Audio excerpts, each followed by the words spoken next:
ठीक, कक्षा प्रारंभ करते हैं। सभी अपनी वीडियोस ऑन कर लें। शांतिलाल जी, आप सुन रहे हैं? वैशाली जी, जी हाँ जी, आपकी आवाज भी प्रॉपर नहीं आ रही है। वैशाली जी, आप हैं? अपनी वीडियो ऑन कर लें।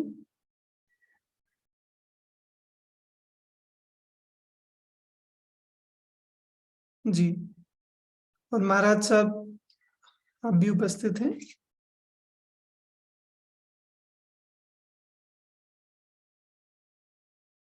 जी, चलिए आज का हम विषय प्रारंभ करते हैं। पेपर 4 में यूनिट 3 के डिस्कशन अपना हो गया था, जिसमें हमने मूलाचार, घुमटसार और षटखंडागम इन 3 ग्रंथों के बारे में देखा था।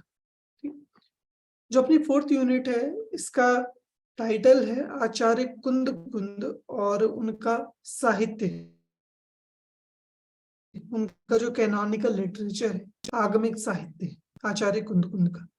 इसमें मेन अपने टॉपिक में जो एक ओवरव्यू मैं आपको दूं, इसमें आपको आचार्य कुंद कुंद के बारे में जानने को मिलेगा। जो प्रश्न एक आचार्य कुंद कुंद के जीवन के संबंध में, उनका महत्व और उनके पंच परमागम, जो आचार्य कुंद कुंद की मुख्य रचनाएं हैं, समय सार, प्रवचन सार, नियम सार, पंचास्तिकाय और अष्टपाव। ठीक, ये 5 ग्रंथ मुख्य रूप से हम इस अध्याय में देखेंगे। अब यहाँ प्रश्न हमारे 3 हैं, जिसमें से हम पहले प्रश्न का डिस्कशन यहाँ पे करेंगे। आपका पहला प्रश्न है, एक बार आदित्य जी आप प्रश्न पढ़ेंगे, यूनिट 4 का पहला प्रश्न।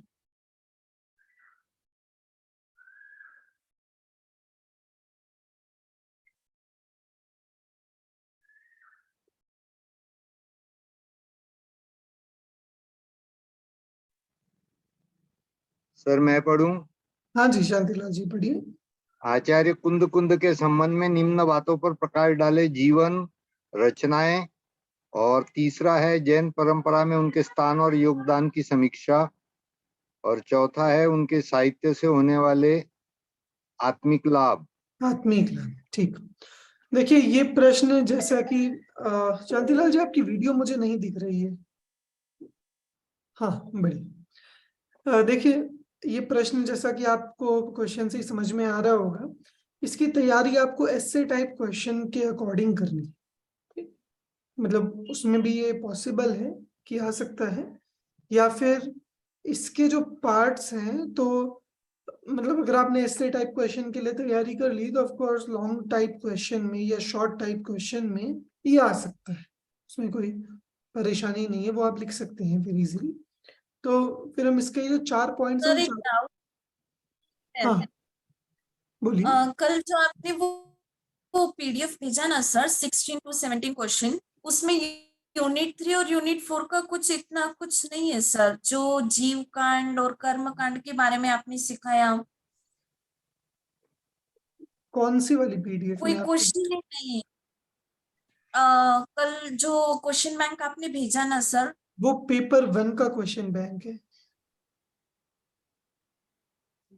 अच्छा हाँ, सॉरी सॉरी सॉरी सर। ठीक है, ये प्रश्न बैंक जो भेजा था उसमें गोमटसार ग्रंथ के उद्गम का प्रसंग बताते हुए उसके 2 भाग जीव कांड और कर्म कांड का परिचय दीजिए, ये प्रश्न पूछा गया था पहले। वो बताने के बाद क्लास शुरू हुई थी और उसका विवेचन हुआ था। हाँ हाँ नहीं, वो तो ये वाला सॉरी क्वेश्चन एक्चुअली पेपर 4 का था, तो 1 का था। ठीक है, तो इसमें मैंने आपको बता दिया था कि जो इसमें षटखंडागम वाला है और गोमटसार वाला है, ये 2 आपके लॉन्ग में आ सकते हैं। बाकी जो आपका ये है मूलाचार वाला, ये शॉर्ट के लायक आपको तैयार करना है। ठीक है, तो देखिए आचार्य कुंद कुंद के संबंध में है 4 बातें आपसे पूछी गई हैं। एक, आचार्य कुंद कुंद का जीवन। दूसरा, आचार्य कुंद कुंद का की रचनाएं। तीसरा, उनका दिगंबर परंपरा में स्थान और योगदान। और चौथा, उनके साहित्य से होने वाले आत्मिक लाभ। तो इन चारों का ही डिस्कशन हम यहाँ से प्रारंभ करेंगे। आप में से आचार्य कुंद का नाम किसी ने सुना है पहले? यस सर, सुना। शांतिलाल जी, विनीता जी? नहीं सर। अच्छा, विनीता जी ने नहीं सुना। शांतिलाल जी, आपने सुना है? सॉरी। आचार्य कुंद का नाम सुना है आपने पहले? हाँ, कुंद कुंद है और एक उसके बाद के कांजी स्वामी है, ये दो नाम तो सुने हैं। ठीक है, ठीक है। वो हालांकि बहुत अंतर है उनके समयों में, पर ठीक है। जी। दिगंबर आपने- परंपरा वाले अधिकतर लेते हैं। हाँ, दिगंबर परंपरा वाले हमारे आसपास के लोग बातें करते हैं ना। जी जी, ठीक है। महाराज साहब, आपने भी नाम सुना होगा अवश्य, कुंद आचार्य का। उनकी आवाज नहीं आ रही, चलिए। कुंद आचार्य दिगंबर परंपरा में, हाँ जी, कुंद आचार्य का नाम सुना है जी। जी जी, सर, तो दिगंबर परंपरा में जब हम कुंद आचार्य की बात करते हैं, या फिर हम कहें कि दिगंबर परंपरा के कोई सबसे सर्वश्रेष्ठ शिरोमणि और सबसे आधारभूत आचार्य हुए हैं, तो एक कुंद आचार्य का नाम वहां सर्वप्रथम और सबसे पहले सामने आता है। माने कुंद आचार्य एक तरह से दिगंबर परंपरा के रिप्रेजेंटेटिव रहे हैं। मतलब उनका इतना महत्व रहा है दिगंबर परंपरा में, उनके साहित्य के द्वारा, खासकर जो हमें वर्तमान में उपलब्ध है, उसमें उन्होंने जिस विषय का वर्णन किया और जो योगदान हमें मिला, उन सब के माध्यम से ही आचार्य कुंद दिगंबर परंपरा के शिरोमणि और सर्वश्रेष्ठ आचार्य के रूप में प्रतिष्ठित है। यहाँ हम उनके बारे में कुछ स्पेसिफिक चीजें, सबसे पहले उनके जीवन के बारे में यहाँ देखिए। आचार्य कुंद ये, इनका गांव का नाम था, ये देखिए मैंने जन्म स्थान में लिखा है कौंडकुंडपुर। कौंडकुंडपुर ये गांव का नाम था, साउथ में ही ये था गांव, क्योंकि उस समय के गांव के नाम अलग थे, अभी के अलग हैं, तो वो हम इसलिए स्पेसिफिक नहीं कह सकते। पर कौंडकुंडपुर उनके गांव का नाम, और उनका एक्चुअली नाम जो कुंद आचार्य पढ़ा, तो वो इसी वजह से पढ़ा क्योंकि कौंडकुंडपुर के आचार्य, तो नाम उस समय पड़ा कौंडकुंडाचार्य, और कौंडकुंड क्योंकि बोलने में कठिन पड़ता है, तो इसीलिए वो कुंद आचार्य, वो एक समय के अनुसार वो कुंद आचार्य हो। तो उनके 5 नाम प्रसिद्ध हैं वर्तमान में। एक कुंद आचार्य, ये नाम उनके गांव के नाम पर, जो कौंडकुंडपुर था उसके नाम पर पड़ा। पद्मनंदी जो एक नाम है, वो उनके जन्म का ही नाम कहा जाए। पद्म उनके जन्म का ही नाम था, और क्योंकि वे नंदी संघ में दीक्षित हुए थे, ये संघों का आपने सुना होगा, जिनके नाम के पीछे नंदी नंदी लगता है, वो नंदी संघ में दीक्षित हुए, तो पद्मनंदी ऐसा उनका नाम रहा। उनके नाम एक वक्र ग्रीवाचार्य, वक्र मतलब होता है टेढ़ी, ग्रीव मतलब होता है गर्दन, तो जिनकी गर्दन टेढ़ी थी, कि ऐसी कैसी बात है कि गर्दन टेढ़ी थी, ऐसे कैसे आचार्य थे कि गर्दन टेढ़ी थी नहीं, पर क्योंकि जब ग्रंथ लिखने हैं ताड़ पत्रों पे, ऐसा हाथ में ताड़ पत्र रख के और ऐसे झुक कर लिखना होता था, और उन्होंने जीवन भर इतने ग्रंथ लिखे, उसकी बात हम आगे करेंगे, तो उनकी गर्दन लिखते लिखते टेढ़ी हो गई, तो इसीलिए उनका नाम पड़ा वक्र ग्रीवाचार्य, जिनकी गर्दन टेढ़ी हो गई, वक्र ग्रीवा, ग्रीवा माने गर्दन। फिर ये जो 2 नाम है, एलाचार्य और गिद्ध पिच्छाचार्य, इनका अर्थ मैं आगे आपको करूंगा, बस आप नाम ध्यान रखिएगा। एलाचार्य का मतलब, एला मतलब होता है इलायची, इलायची, तो एलाचार्य मतलब इलाचार्य का एक दूसरा भी अर्थ होता है, जो मुनि में एक संघ व्यवस्था के निर्धारित रहते हैं, मैंने एक व्यवस्था के तहत इलाचार्य पद दिया जाता है। पर यहाँ इलाचार्य का मतलब है इलायची के समान छोटे आचार्य, ऐसा। अभी इसका अर्थ मैं आपको आगे बताऊंगा। और गिद्ध पिच्छाचार्य मतलब जिनकी पीछी गिद्ध के पंखों की पीछी बनी, ठीक। तो ये 5 नाम कुंदकुंद आचार्य के प्रसिद्ध हैं। कुंदकुंद आचार्य इस भारत भूमि पर, इस भरत क्षेत्र में आज से लगभग 2000 वर्ष पूर्व ईस्वी की प्रथम शताब्दी में, विक्रम की प्रथम शताब्दी में यहाँ हुए थे। उनके समय के संबंध में यद्यपि विद्वानों में थोड़ा सा मतभेद है, पर अराउंड विक्रम की प्रथम शताब्दी या द्वितीय शताब्दी, उसी के आसपास कुंदकुंदाचार्य का समय माना जाता है, ठीक। यहाँ उनके माता और पिता का नाम भी हमें कथा से प्राप्त होता है, करामंडू और श्रीमती।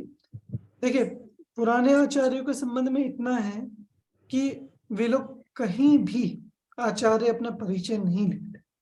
तो आगे आगे के किसी ग्रंथों में किसी ने उनके बारे में कुछ भी उल्लेख किया हो, कथा में आया हो, तो वहां से हमें उनके बारे में जानने को मिलता है, ठीक। तो कुंदकुंद आचार्य, इनके बारे में इनका जीवन कैसा रहा। कुल उम्र इनकी 95 वर्ष की थी, 95, और 11 वर्ष की उम्र में ये दीक्षित हो गए थे। मतलब हम सोच सकते हैं कि 11 वर्ष की क्या उम्र होती होगी, एक छोटा सा बालक 11 वर्ष का। और जब बुद्धि होती तो है, पर एक इतनी डेवलप नहीं होती, कोई ऐसा लोक का इतना ज्ञान नहीं होता, इतनी मेच्योरिटी नहीं होती 11 वर्ष की उम्र में। पर खैर ये चीज हम वर्तमान के अकॉर्डिंग इसको देखते हैं कि 11 वर्ष की उम्र में ऐसी स्थिति होती है, क्योंकि काल अवसर पीढ़ी है ना, तो 2000 सालों में तो कितनी बुद्धिहीन हो गई, तो 2000 साल पहले अवश्य बुद्धि प्रखर होती होगी।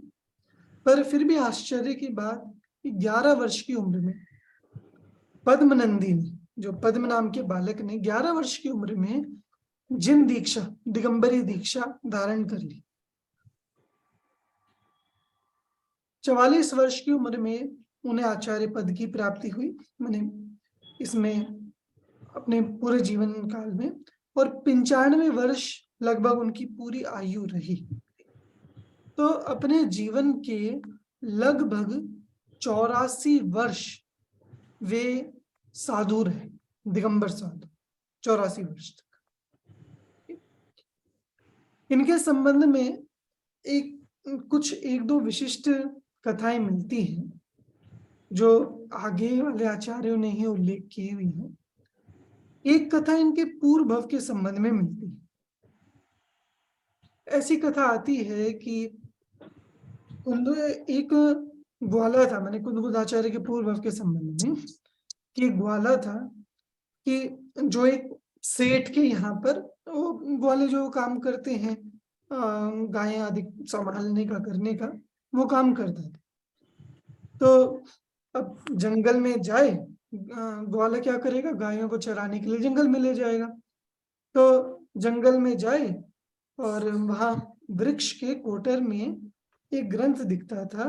तो अब ग्रंथ तो उसको नमस्कार करता था बार बार।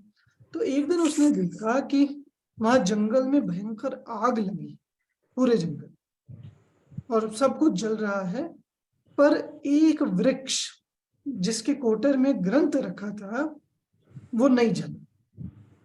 तो वो उस ग्रंथ, वो जानता तो कुछ था नहीं, पर वो ग्रंथ को सुरक्षित रखने के लिए कि कोई महान चीज है, वो उठाकर यहाँ सेठ के यहाँ पर ले आया और उसने ऊंचे स्थान पर विराजमान कर दिया, रोज नमस्कार करे। तो एक दिन कोई दिगंबर मुनिराज का आहार उन सेठ के घर पे हुआ। तब ग्वालिन को ध्यान आया कि ये ग्रंथ मैं तो पढ़ नहीं सकता, तो मैं इससे अच्छा इन मुनिराज को दे दूं, कोई ज्ञानी हमें पढ़ ही लेंगे। तो उसने वह ग्रंथ उन मुनिराज को दे दिया। वे मुनिराज बहुत प्रसन्न हुए और उन्होंने उस बालक को आशीर्वाद दिया।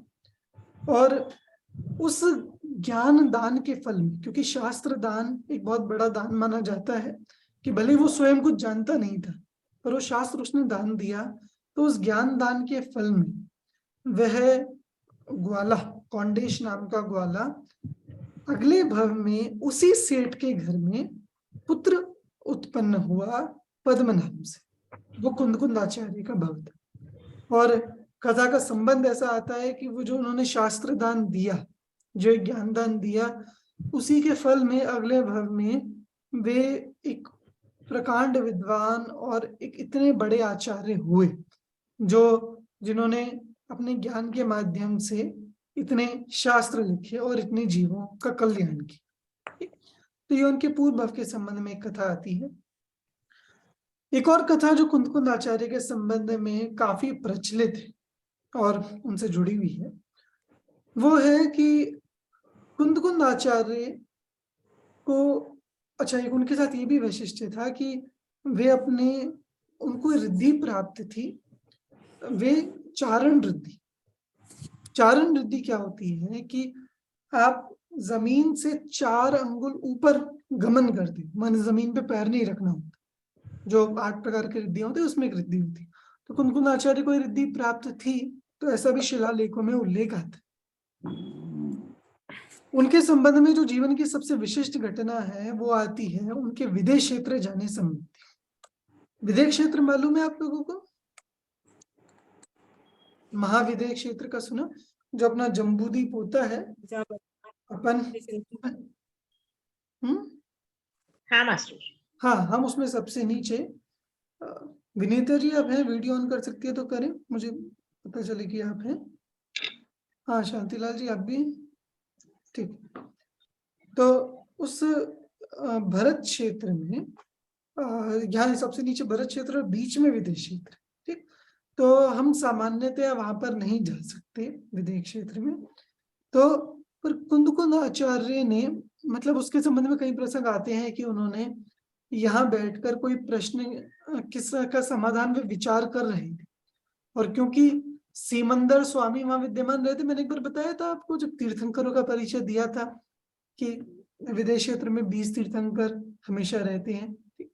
तो सीमंदर स्वामी पूर्व विदेह में विराजमान थे, तो उन्होंने यहाँ से स्मरण किया और वहां उनकी दिव्य ध्वनि में उनके प्रति आशीर्वाद निकला। ठीक, तो ऐसा भी प्रसंग आता है। अथवा उनके पूर्व भव के कोई मित्र देव थे और वे उनको यहाँ से विमान में विदेश क्षेत्र ले गए। ठीक, तो जो भी प्रसंग हुआ पर वे विदेश क्षेत्र उनका जाना हुआ कुंदकुंद आचार्य का। और विदेश क्षेत्र जाकर उन्होंने साक्षात सीमंदर स्वामी परमात्मा के दर्शन किए, उनकी दिव्य ध्वनि का लाभ लिया और 8 दिन वे वहां पर रहे कुंदकुंद आचार्य। अब जो 2 नाम मैंने आपको बताए थे कि मैंने कहा था जिनके डिस्कशन में आगे करूंगा, एक इलाचार्य और एक गिद्ध पिच्छाचार्य। इलाचार्य माने छोटे, इलायची के समान छोटे आचार्य। तो छोटा नाम क्यों पड़ा?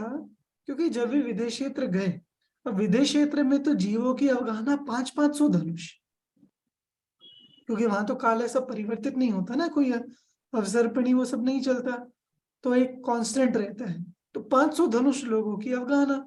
और कुंदकुंद आचार्य इस भरत क्षेत्र के पंचम काल के, तो यहाँ तो अवगाहना छोटी, तो उस वजह से उनका नाम इलाचार्य, इलायची के समान छोटे कद के, और ऐसे आचार्य उनको इलाचार्य लोगों ने कहा, इसलिए उनका नाम इलाचार्य पड़ा। दूसरा जो गिद्ध पिच्छाचार्य होता है, सामान्यतः जो दिगंबर मुनि है वे मोर पंख की पीछे रखते हैं, ये सुना होगा आप सभी ने। मोर पंख, मोर के पंखों की पीछे बांध के रखते हैं। तो कुंदकुंद आचार्य की पीछे विदेश क्षेत्र जाते हुए मार्ग में गिर पड़ी, तो उन्होंने गिद्ध के पंखों की पीछे बांधकर वो रखी, तो इसीलिए उनको गिद्ध पिच्छ ऐसा भी कहते हैं। गिद्ध पिच्छाचार्य ये नाम उमा स्वामी आचार्य को भी दिया जाता है, गिद्ध पिच्छाचार्य, और कुंदकुंद स्वामी के लिए भी ये नाम आता है। तो विदेश क्षेत्र का ये प्रसंग कि उन्होंने 8 दिन वहां पर विदेश क्षेत्र में रहकर सीमंदर स्वामी के दर्शन किए, वहां उनके दिव्य ध्वनि का साक्षात लाभ लिया, और फिर भरत क्षेत्र में आकर यहाँ उनको उन्होंने अनेक शास्त्रों की रचना की। शास्त्रों की रचना के संबंध में ये है, संभव है कि उन्होंने पहले भी की हो, ये भी संभव है कि उन्होंने बाद में की हो, कोई निश्चित नहीं कहा जा सकता। पर हाँ, ये विदेश क्षेत्र वाली घटना उनके संबंध में अवश्य प्रसिद्ध है। तो इस तरह ये कुंद आचार्य के जीवन की कुछ प्रमुख चीजें। ये जीवन का क्लियर हुआ सभी को? सर एक डाउट है, हाँ हाँ, भरत क्षेत्र से महाविदेश क्षेत्र पंचम आर्य में जाना पॉसिबल नहीं होता है ना, हाँ क्योंकि नहीं, लब्धिधारी साधु ही जा पाते हैं बिल्कुल। और लब्धिधारी तो पंचम आर्य में पॉसिबल है ही नहीं, तो फिर वो कैसे गए? ठीक है कि बिल्कुल। और उनका पूर्व भाव किसने बताया कि वो पूर्व भाव में उन्होंने दान दिया था ज्ञान का? नहीं, ये तो एक कथा आती है प्रथमान योग में ही, एक शास्त्र में कथा आती है कुंद आचार्य के पूर्व भव की, कौंडेश की। तो शास्त्रों में उल्लिखित है इसका। हाँ ठीक। ठीक, तो इसमें तो कोई दिक्कत नहीं है। बात ये है जो आपने विदेश क्षेत्र जाने का पूछा, कि ये सही है कि रिद्धियां यहाँ देखिए, कोई आकाश गामिनी किसी के पास रिद्धि हो, ऐसी रिद्धि हो, वो तो तब तो सीधा विदेश क्षेत्र चला जाए। पर कुंद आचार्य स्वयं से ना जाकर, जैसे मैंने आपको बताया कि पूर्व भव के मित्र, मतलब पूर्व भव वही कौंडेश वाले वाला नहीं, बल्कि पहले के भव के कोई मित्र देव गए और वे अपने विमान के द्वारा उनको विदेश क्षेत्र ले। तो स्वयं नहीं गए, स्वयं के द्वारा जाना संभव भी नहीं है, पर देवों के विमान के द्वारा वे वहां पर गए, तो ऐसा उल्लेख आता है कथा। तो देव विमान के द्वारा जाने में कोई समस्या नहीं। ठीक, और अभी वर्तमान में यहाँ यद्यपि देवों का आगमन भी नहीं होता, क्योंकि वो पंचम काल का स्टार्टिंग वाला टाइम था। मैंने उस समय तो 3 केवली भी हुए और श्रुतधर आदि वो सब भी होते रहे, तो स्टार्टिंग के समय ऐसा देवों का आगमन संबंधी हुआ हो तो इसमें ऐसी कोई समस्या नहीं दिखती, और उसी के माध्यम से वे विदेश क्षेत्र गए।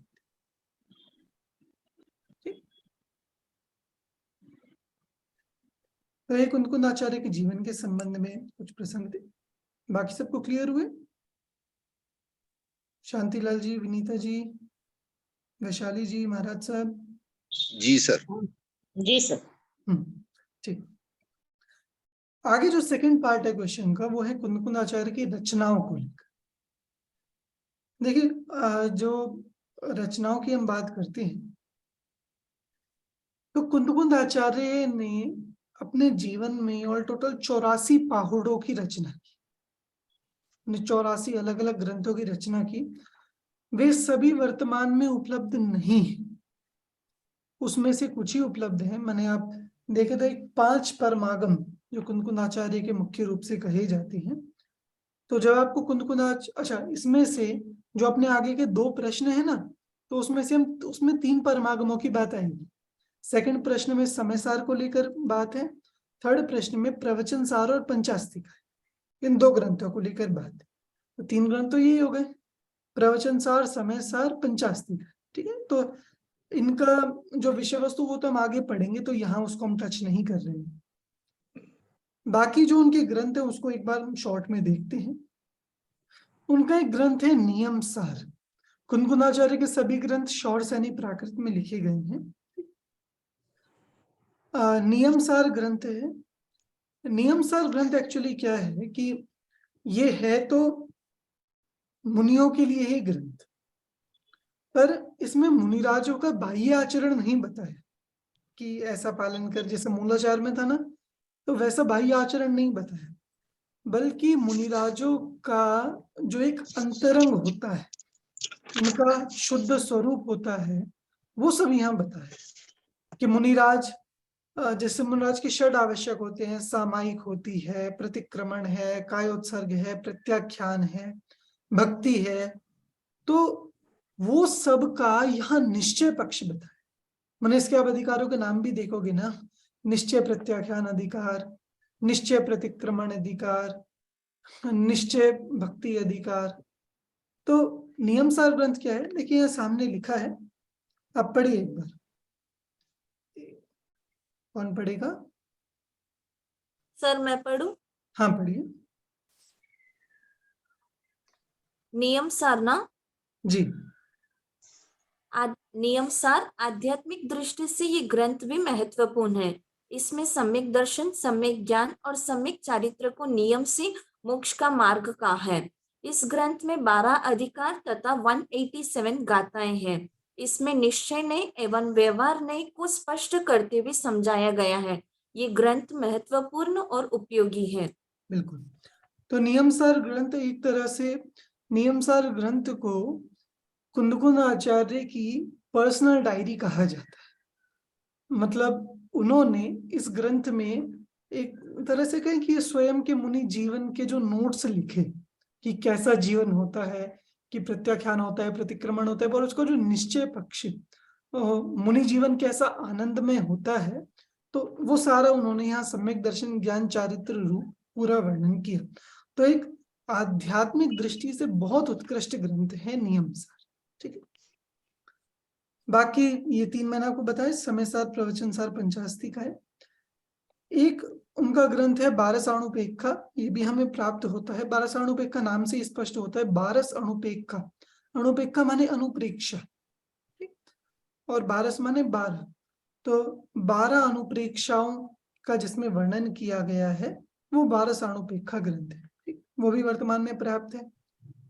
इसके अलावा एक और कुंदकुंद आचार्य का महत्व, अच्छा ये जो यहाँ कुछ ग्रंथ दिए हुए हैं ना, इसमें एक 9 नंबर का सील रयण सार, ठीक, ये भी प्राप्त होता है वर्तमान में। इसके संबंध में भी कोई कहते हैं कुंदकुंद आचार्य रचित है, कोई नहीं भी मानता कुंदकुंद आचार्य रचित, पर हाँ उनकी रचनाओं में शामिल इसको करते हैं। आप ये देखें कि ये जो 8 तक है, 1 to 8, दंसण पाहुड़, चारित्र पाहुड़, सुत्त पाहुड़, बोह पाहुड़, भाव पाहुड़, मोक्ष पाहुड़, लिंग पाहुड़, सील पाहुड़, ये 8 पाहुड़, ये 8 को मिलाकर एक नाम दिया जाता है अष्ट पाहुड़। क्या नाम दिया जाता है?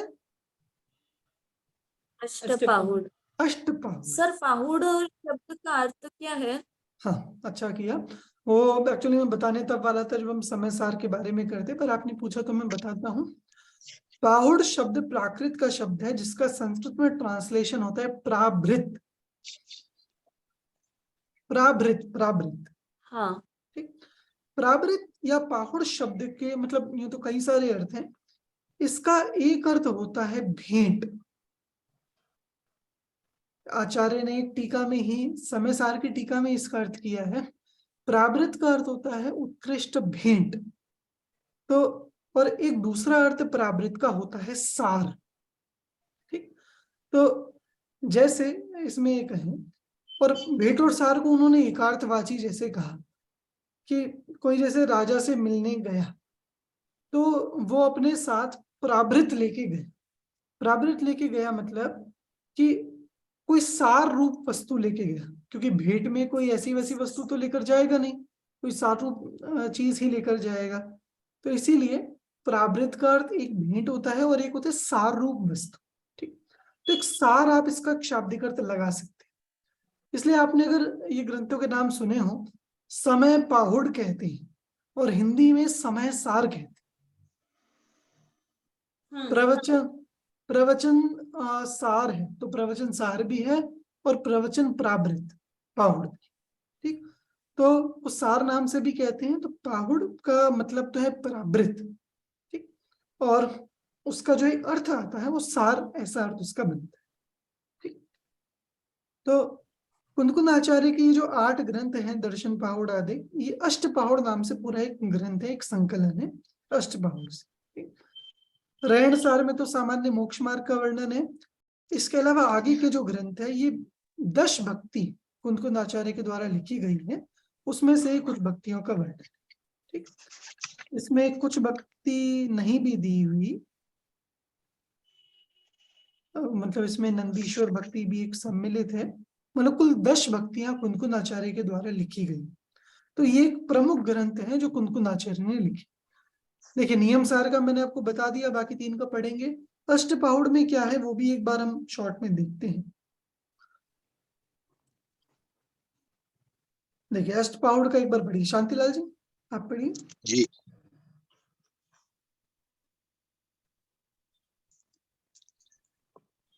आवाज आ रही है सर? हाँ हाँ आ रही है, बोलिए। अष्टपौड़ आचार्य कुंद कुंद का प्रशासनात्मक ग्रंथ। प्रशासन इसमें नहीं, साधुओं प्रशासन का मतलब होता है, अष्टपौड़ में एक्चुअली क्या है, प्रशासन मतलब होता है डिसिप्लिन। आचार्य कुंद क्योंकि आचार्य थे, तो एक तरह से ये कह सकते हैं, जैसे नियम सार बताया, वो कुंद आचार्य की पर्सनल डायरी है। अष्टपौड़ एक्चुअली कुंद आचार्य का कॉन्स्टिट्यूशन जो उन्होंने लिखा आचार्य रहते हुए, ठीक। तो इसलिए उसको प्रशासनात्मक ग्रंथ पढ़िए। इसमें साधुओं में व्याप्त हो रहे शिथिलाचार का निषेध किया है। सम्यक दर्शन और गुणों को प्रधान रखते हुए उन सहित बाह्य आचरण पालन करने वाले को ही वंदनीय कहा है। जो परिग्रह रखता है अथवा दर्शन में से भ्रष्ट है वह जीव वंदनीय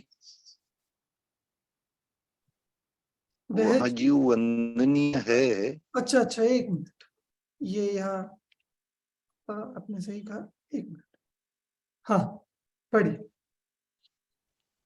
वह जीव निंदनीय है, वंदनीय नहीं है, वो आपकी स्क्रीन वंदनीय नहीं है। मैंने ऐड कर दिया। यह ग्रंथ 8 पौड़ों का संकलन है। बिल्कुल। तो देखिए जी जैन अष्टपौड़, नहीं वो तो नेक्स्ट पॉइंट है। अष्टपौड़ एक्चुअल में क्या है कि 8 पौड़ों का संकलन है। ये कुंद आचार्य ने पूरा अपना कॉन्स्टिट्यूशन बनाया। इसमें उन्होंने ऐसा वर्णन किया कि जो दर्शन से भ्रष्ट है, मतलब सम्यक दर्शन ज्ञान पूर्वक ही जीव चारित्र धारण करता है, पर वह जीव जिसने सम्यक दर्शन धारण नहीं किया और सम्यक दर्शन के बिना चारित्र धारण कर रहा है, तो कुंद आचार्य उसको भी वंदन करने का निषेध करते हैं। कोई जीव सिर्फ बाह्य आचरण से वो साधना चाहता हो, मुनि मोक्ष प्राप्त करना चाहता हो, तो कुंद आचार्य निषेध करते हैं कि नहीं होता। जो सम्यक दर्शन ज्ञान सहित है और फिर व्रतों का पालन करता है, उसी जीव को मोक्ष प्राप्त होता है। इसके अलावा अनेक स्थानों पर साधुओं में, विशेषकर दिगंबर साधुओं में, जो उस समय शिथिलाचार व्याप्त था या हो रहा था या संभव था, हो सकता था, उसका उन्होंने बहुत कठोरता के साथ निषेध किया। मतलब कई कई स्थानों पर आचार्य कुंद ने बहुत कठोर भाषा का प्रयोग किया है, और जो अवश्य एक प्रशासक में दिखता है कि जब भी कोई प्रशासक है और वो बात करेगा तो वो कठोर भाषा में शिथिलाचार का निषेध करेगा ही करेगा। तो कुंद आचार्य का अष्टपौड़ ग्रंथ इसी रूप का ग्रंथ है, ठीक। तो इस तरह कुंद आचार्य की रचनाओं का हमने शॉर्ट में देखा। बाकी जो हम आगे वो पढ़ेंगे, प्रवचन सार, समय सार और पंचास्ती काय का, तो अगर आपको सिर्फ रचनाओं का प्रश्न आता है तो आप उन तीनों का भी जो पढ़ेंगे तो शॉर्ट में समरी में यहाँ लिख सकते हैं, ठीक है। ये रचनाओं का क्लियर हुआ सबको? पर सर उस टाइम पे तो, यस सर, पर उस टाइम पे तो शिथिलाचार का कुछ था ही नहीं ना सर। पंचम आर्य का स्टार्टिंग पीरियड था ना सर। नहीं तो नहीं, फिर उनको शिथिलाचार नहीं था ऐसा आप कैसे कह रहे हैं? महावीर स्वामी के समय भी दर्शन के विरुद्ध बात करने वाले थे, जो उनके दर्शन से अलग अपनी बात कहते थे। मतलब देखिए, एक चीज आपको ध्यान में हो तो भगवान महावीर के समय और ऋषभ देव के समय, तो इस समय ये जो आलोचना आदि कि ये मुनियों के लिए प्रतिदिन आवश्यक थे। ऋषभ देव के समय तो क्योंकि प्रारंभ भी हुआ था तब, और भगवान महावीर के समय मुनियों में कहीं ना कहीं शिथिलाचार शुरू हो गया था। तो इसलिए वो आवश्यकों में भी जो प्रतिक्रमण, आलोचना, प्रत्याख्यान, वो प्रतिदिन के अनिवार्य हो गए थे कि साधुओं को नित्य प्रतिदिन करने चाहिए। और भगवान महावीर से तो लगभग 600 वर्ष बाद कुंद आचार्य हुए कहे जाते हैं, तो तब तक तो अवश्य वो शिथिलाचार की उत्पत्ति हुई होगी और उस समय व्याप्त होगा, तो उसका उन्होंने इसलिए निषेध किया है। बाकी जब आप अष्टपौड़ ग्रंथ पढ़ते हैं तो जैसे जैसे आप पढ़ेंगे तो एक साइकोलॉजिकल भी आप उसका एनालिसिस करेंगे तो ख्याल में आएगी ये चीज कि उस समय मतलब क्या, जैसे कुंद आचार्य ने लिखा कि जो साधु परिग्रह रखता है वो निगोद में जाता है। मैंने अभी 3-4 दिन पहले ही ये गाथा पढ़ी, तो उसमें लिखा कि जैसे दिगंबर मुनि है और वो नग्न रहते हैं, पीछे कमंडल शास्त्र रखते हैं, तो बोले जो मुनि इससे ज्यादा परिग्रह रखता है वो निगोद में जाए। तो हो सकता है कि उस समय इस प्रकार का शिथिलाचार हो, अन्य परिग्रह उन्हें दिख रहा हो, तभी उन्होंने इतनी कठोर भाषा का प्रयोग किया। तो सर और जी महावीर स्वामी से पहले और ऋषभ देव से बाद वाले 20 तीर्थंकरों के काल में साधु साध्वी तभी प्रतिक्रमण करते थे जब उनको दोष अतिचार लगा है, ये जानकारी में आता है। ऐसे उभय काल प्रतिक्रमण का तब रिवाज नहीं था 20 में? नहीं था, क्योंकि तब ऐसी शिथिलाचार वृत्ति या फिर अधिक दोष वृत्ति साधुओं में नहीं थी। और क्योंकि ऋषभ देव के समय तो प्रारंभ ही था, तो एक नए नए मुनि जीवन जैसा था, सबके लिए एक नई चीज थी। और भगवान महावीर के समय लोग के परिणाम गिर गए थे, शिथिल हो गए थे, इसीलिए उस समय प्रतिक्रमण का नित्य प्रतिदिन का आवश्यक कहा था जी। तो कुंद आचार्य के समय अवश्य इस प्रकार के शिथिलाचार में वो बातें देखने को मिली हो, तो इसीलिए उन्होंने कठोरता से उस चीज का निषेध किया। मतलब इवन उन्होंने लिखा कि जो मुनि होकर स्त्रियों से संपर्क रखते हैं और उनको देखना चाहते हैं, वे लंगड़े होंगे, लूले होंगे।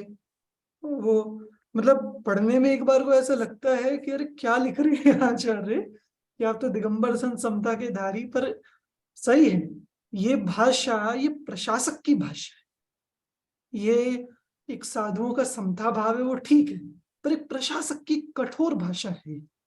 तो और अवश्य ये कठोरता इसलिए भी आवश्यक थी कि अगर कोई शिथिलाचार है और उसका कोई कठोरता से निषेध नहीं करेगा, तो वो क्रमशः आप ऐसे आप स्थान पर पहुंच जाएगी कि वो आपके हाथ से निकल जाएगी। जैसे हमारे सामने वर्तमान में शिखर जी का उदाहरण है कि वहां जैनियों ने यात्रा करते हुए और वो शिथिलाचार प्रारंभ हुआ कि वो पर्वत पे अभक्ष्य खाना, ये खाना, वो धीरे धीरे वो व्यापार सब बढ़ता गया। उस समय किसी ने कठोरता से निषेध नहीं किया, तो आज ऐसी स्थिति आ गई कि वो बात हमारे हाथ से निकलने लगी और वो फिर बुरे में आंदोलन हो रहा है।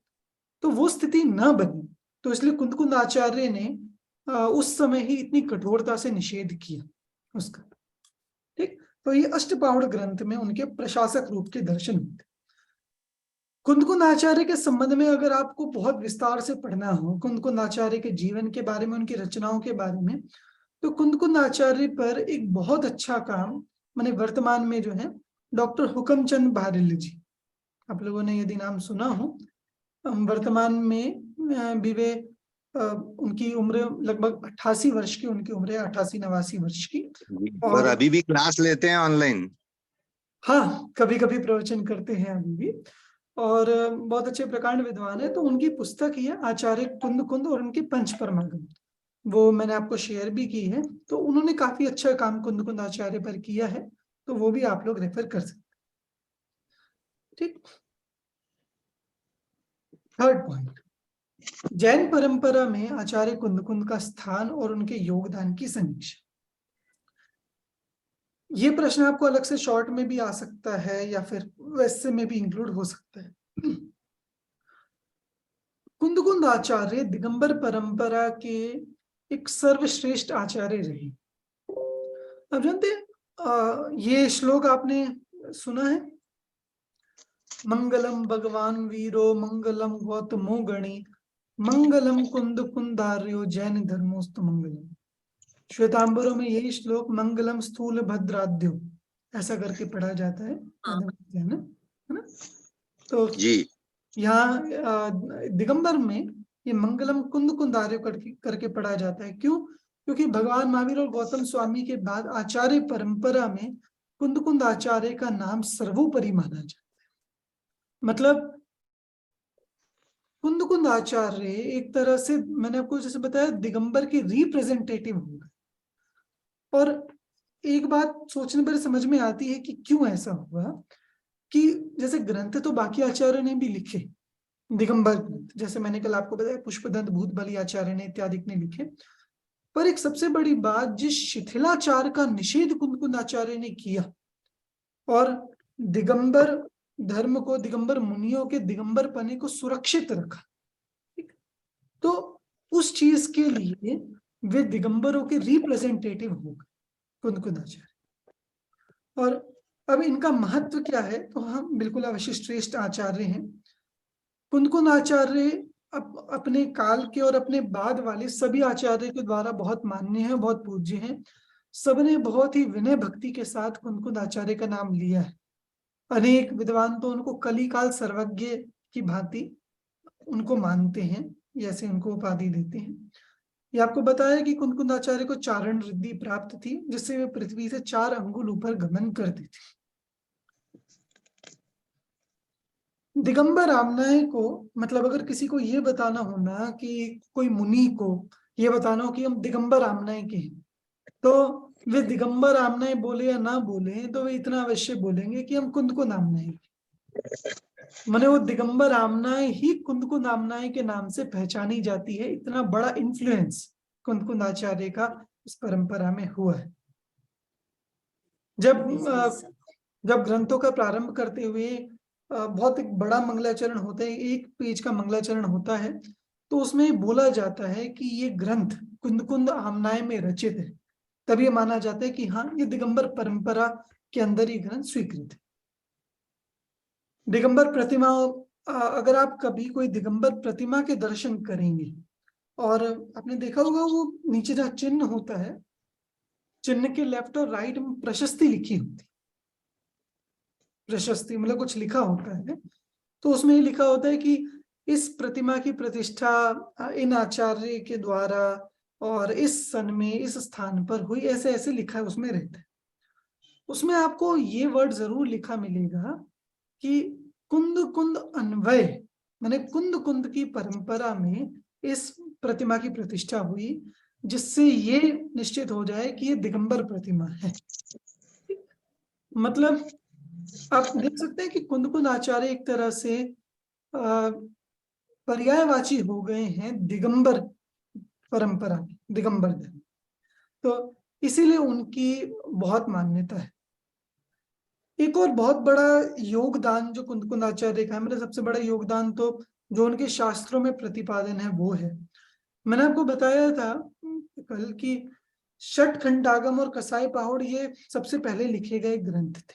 ठीक, एक्चुअली उनमें जो विषय है वो है ज्यादातर करणान योग का विषय, षट खंडागम कसाई पहाड़। पर इस काल में द्रव्यान योग का जो विषय है, माने 6 द्रव्य है, 7 तत्व हैं इत्यादि के विषय सबसे पहले किसी ने ग्रंथ रूप में लिखे तो वे कुंद आचार्य। मतलब अगर आप इस चीज की लिस्ट बनाए ना, हम दिगंबर परंपरा के अनुसार बात करें कि क्या क्या चीजें हैं कि जो कुंद आचार्य ने सबसे पहली बार लिखी, तो हाँ, 7 तत्व, मतलब 7 तत्व या 9 तत्वों के नाम, 6 द्रव्यों के नाम, 5 अस्थि कायों के नाम, सम्यक दर्शन ज्ञान चारित्र रूप मोक्ष मार्ग है उसके नाम, इसके अलावा 12 भावनाएं हैं, या फिर इवन व्रतों की बात, जो संयम होता है, देश संयम, सकल संयम, उसमें भी श्रावक के 12 व्रत होते हैं, मुनियों के व्रत होते हैं, महाव्रत हैं, अणुव्रत हैं, उन सब का वर्णन, और सबसे विशेषकर जो द्रव्य नियोग का वर्णन, मोक्ष मार्ग का वर्णन, वो सबसे पहले और बहुत सूक्ष्मता से कुंद आचार्य ने किया। तो इस वजह से उनके योगदान इस भरत क्षेत्र में बहुत विशिष्ट है। माने आगे के जितने भी आचार्य हैं, अध्यात्म के प्रतिष्ठापक आप कुंद आचार्य को कह सकते हैं। आगे के जितने भी अध्यात्म ग्रंथ लिखे गए हैं या द्रव्य के ग्रंथ लिखे गए हैं, तो कुंद आचार्य के ग्रंथों का उनमें विशिष्ट स्थान है और एक मापदंड के रूप में उसे स्वीकार किया जाता है कुंद आचार्य के ग्रंथों। तो इसलिए द्रव्य योग की दृष्टि से, अध्यात्म की दृष्टि से उनका एक बहुत बड़ा योगदान है। और आप देखेंगे हम जब अगली कक्षा में समय सार को लेकर बात करेंगे कि उनका द्रव्यन योग या अध्यात्म भी कितना विशिष्ट और सूक्ष्म है, तो उसकी बात भी हम आगे करेंगे। तो ठीक, तो इस तरह से हमने कुंदकुंद आचार्य की क्या महिमा है और क्या स्थान है दिगंबर परंपरा में, वो यहाँ देखा। और आखिरी चीज, उनके साहित्य से होने वाले आत्मिक लाभ। हालांकि इस प्रश्न का योग्य समाधान, योग्य जवाब तो आप तभी दे सकते हैं जब आप उनके ग्रंथों का स्वाध्याय करें, वो उनके साहित्य का पढ़ें, तो आप बता सकते हैं कि ये लाभ उससे हुआ। पर एक इन जनरल कि यदि आप कुंदकुंद आचार्य के ग्रंथ पढ़ते हैं, स्वाध्याय करते हैं, तो उससे व्यक्तिगत लाभ क्या क्या होता है। ठीक? तो क्योंकि ये कुंदकुंद आचार्य के ग्रंथों में आपको भेद ज्ञान की बात मिलेगी। भेद ज्ञान का क्या मतलब होता है कि शरीर अलग, आत्मा अलग। कुंदकुंद आचार्य ने ये आत्मा को पहचानना सिखाया कि शरीर से भिन्न आत्मा को कैसे जाने, शुद्ध आत्मा का अनुभव कैसे करें, सम्यक दर्शन कैसे करें, मतलब जो उनका एक सबसे मेन प्रतिपाद्य रहा। इसलिए उनका साहित्य जो है वो अध्यात्म का प्रतिपादक है। उससे तत्वार्थ श्रद्धान करने में सहायता मिलती है। तत्वार्थ श्रद्धान के बारे में हम समय सार में भी देखेंगे। भेद ज्ञान, भेद ज्ञान समझते हैं आप लोग? भेद ज्ञान क्या होता है? भेद ज्ञान जी, क्या होता है शांतिलाल जी? भेद ज्ञान शरीरातीत हम अपने आत्मा को स्वयं समझे, मैं समझे, अपने आप को उसी में स्थित रख के शरीर अलग है और वो शरीर या पर जो है उसकी बात हम उस ढंग से सोचने के लिए करें। मतलब बिल्कुल कि शरीर अलग है और आत्मा अलग है। आत्मा भले ही संयोग में है, पर संयोग में होते हुए भी दोनों भिन्न भिन्न हैं। इस तरह का शरीर और आत्मा का भेद ज्ञान और उसमें शरीर से हटकर आत्मा का ज्ञान, इस भेद ज्ञान का बहुत सूक्ष्म वर्णन कुंदकुंद आचार्य के ग्रंथों में विस्तार से मिलता है। इसलिए उनके ग्रंथ पढ़ने से भेद ज्ञान भी अति स्पष्ट होता है हमें, क्योंकि मोक्ष मार्ग का वर्णन है तो मोक्ष मार्ग में अग्रसर होने की प्रेरणा मिलती है। और सिर्फ प्रेरणा ही नहीं, पर हम कैसे मोक्ष मार्ग में बढ़े वो पूरा हमें मार्गदर्शन मिलता है। हम अपना अज्ञान उससे दूर होता है। कि कुंदकुंद आचार्य ने जगह जगह अज्ञान का भी वर्णन किया कि पर को अपना मानना वो अज्ञान है, देह को अपना मानना वो अज्ञान है, या आत्मा को रागी द्वेषी मानना कि वो भी अज्ञान है। क्यों? खुद की सामर्थ्य का पता हो कि वर्तमान में भले ही हम संसारी पर हम भगवान बन सकते हैं, तो ऐसी सामर्थ्य का स्वयं का निर्णय हो तो उस संबंधी भी अज्ञान हमारा दूर होता है। सूक्ष्म तात्विक भूल समझ में आती है और आत्मज्ञान की विशिष्ट महिमा जागृत होती है। और भी हम देख सकते हैं, जैसे हम एक अन्य ग्रंथों की भी बात करें तो 12 साणुपेक्षा है, तो 12 भावनाओं को पढ़ने से हमें स्वयं में संसार शरीर भोगों से वैराग्य उत्पन्न होता है। या अष्टपाहुड़ ग्रंथ को पढ़ने से हमें स्वयं शिथिलाचार को दूर करने की प्रेरणा मिलती है। तो जैसे जैसे हम जिन जिन ग्रंथों की बात करेंगे, प्रवचन सार, पंचास्तिका, समय सार का तो विशेष करेंगे आगे, तो उससे आपको और विशेष रूप से समझ में आएगा।